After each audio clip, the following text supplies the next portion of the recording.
Сайн байцгаана уу? Ой тогтоолтын дэлхийн аварга олон улсын их мастер инх мөнх байна. Би одоо та бүхэнд өөрийнхөө тогтмол ашигладаг 3 аппликейшнаа танилцуулах гэж байна. За та бүхэнд танилцуулах миний хамгийн эхний аппликейшн бол Солонгосын Webtoon гэдэг аппликейшн байгаа. Энэ аппликейшн нь англиар манга гэж хэлж болно.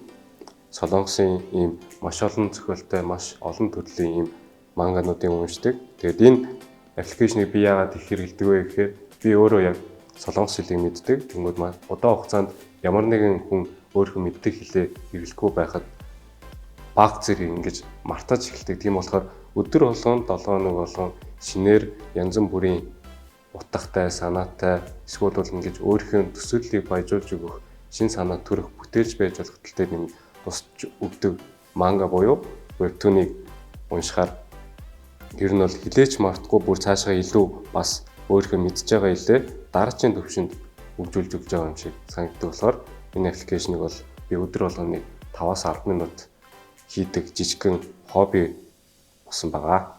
За миний дараагийн танилцуулах аппликейшн бол Binance гэдэг аппликейшн байгаа.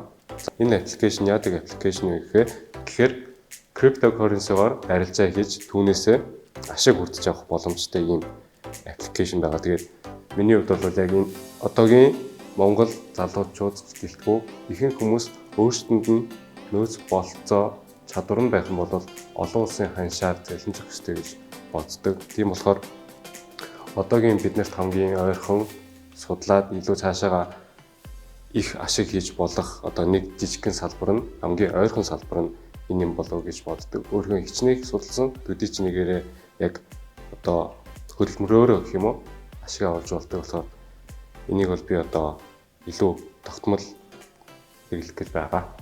За миний хамгийн сүүлийн та бүхэн танилцуулах аппликейшн бол YouTube.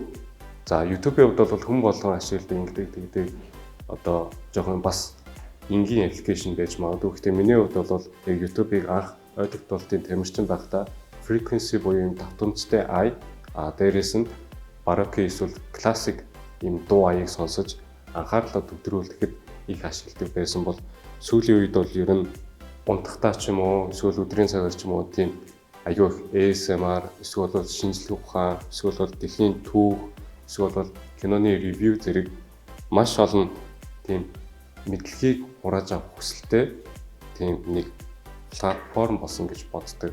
За энэ бол миний өдөр болгон тогтмол ашигладаг 3 аппликейшн байлаа. Тэгээд ямар нэг аппликейшн таалагдсан бол таажсан адилхан хэрэглээд үзээрэй. Баярлалаа.